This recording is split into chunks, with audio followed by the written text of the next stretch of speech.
और झारखंड सरकार में मंत्री हैं हफीजुल हसन अंसारी। अब उनके एक बयान पर खूब चर्चाएं चल रही हैं। उनके एक बयान पर बाबूलाल मरांडी जो नेता प्रतिपक्ष हैं उन्होंने गंभीर आपत्ति जताई है। हफीजुल हसन ने एक बयान दिया था कि शरीयत उनके दिल में है, कुरान उनके दिल में है और संविधान उनके हाथ में है और उनके लिए पहले शरीयत है, पहले कुरान है। और इस पर अब बाबूलाल मरांडी ने कहा है कि ऐसा बयान देने वाले मंत्री को जो संविधान की शपथ लेकर मंत्री पद पर बैठे हैं उन्हें ऐसा बयान नहीं देना चाहिए।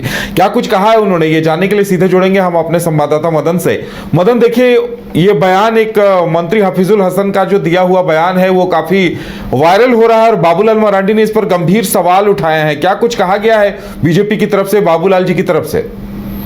देखिए, बाबूलाल मरांडी जो कि नेता प्रतिपक्ष भी हैं और बीजेपी के प्रदेश अध्यक्ष भी हैं, उन्होंने सीधे तौर पर मुख्यमंत्री हेमंत सोरेन से इस बयान को लेकर के अपने मंत्री से इस्तीफे की मांग की है। उन्होंने कहा है कि आपके ही कैबिनेट में जो मंत्री हैं हफीजुल हसन जी, वो संविधान की शपथ तो खाते हैं लेकिन जो बयान देते हैं वो कहीं से संविधान की रक्षा की बात नहीं करते।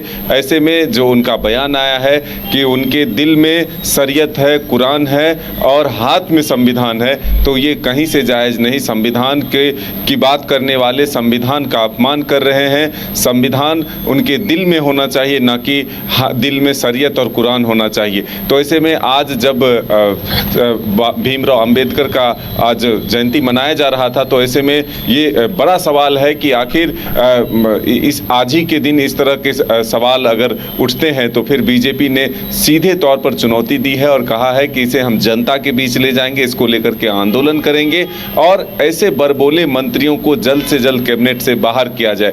अब देखना होगा इसको लेकर के बीजेपी के और भी कई नेताओं ने आवाज उठाए हैं, जैसे कि पूर्व मुख्यमंत्री और पूर्व राज्यपाल रघुवर दास ने भी सीधे तौर पर सरकार पर निशाना साधा है और कहा है कि सिर्फ तुष्टीकरण की ये राजनीति करती है सरकार। और देखिए, धार्मिक जगहों पर जब धार्मिक हिंदू धर्म के लोगों के द्वारा धार्मिक आयोजन किए जाते हैं, पर्व त्योहार में जो पत्थरबाजी हो रही है, जो हमले हो रहे हैं, वो इन्हीं लोगों के संरक्षण से हो रहे हैं, इन्हीं लोगों के द्वारा जो है संरक्षित कहीं ना कहीं किया जाता है। तो ऐसे में तुष्टीकरण की राजनीति से हटकर सरकार को ठोस निर्णय लेने चाहिए और ऐसे लोग जो सिर्फ संविधान की बात तो करते हैं लेकिन संविधान का पालन नहीं करते, संविधान को मानते नहीं हैं। साथ ही उन्होंने राहुल गांधी तक निशाना साधा है कि हाथ में लाल किताब लेकर वो जगह जगह जाते हैं, बात करते हैं, लेकिन उन्हीं के सहयोगी, उन्हीं के जो साथ में सरकार चला रहे हैं जेएमएम और उनके ही दल के जो मंत्री हैं, वो बार बार संविधान की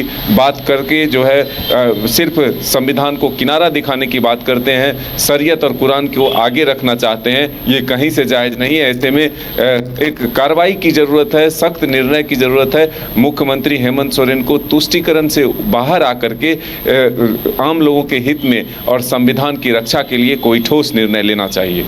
चलिए मदन, हमारे साथ जुड़ने के लिए और तमाम जानकारी देने के लिए आपका बहुत बहुत धन्यवाद। तो देखने वाली बात यह होगी कि इस पर कांग्रेस की तरफ से, जेएमएम की तरफ से रिएक्शन क्या आता है, क्योंकि कांग्रेस लगातार संविधान बचाओ यात्राओं का आयोजन कर रही है। राहुल गांधी अपनी हर सभा में संविधान दिखाते हैं, वहीं दूसरी तरफ झारखंड सरकार के उन्हीं के मंत्री संविधान को हाथ में रखने की बात कह रहे हैं। देखने वाली बात यह होगी इस पर आगे क्या कुछ होता है।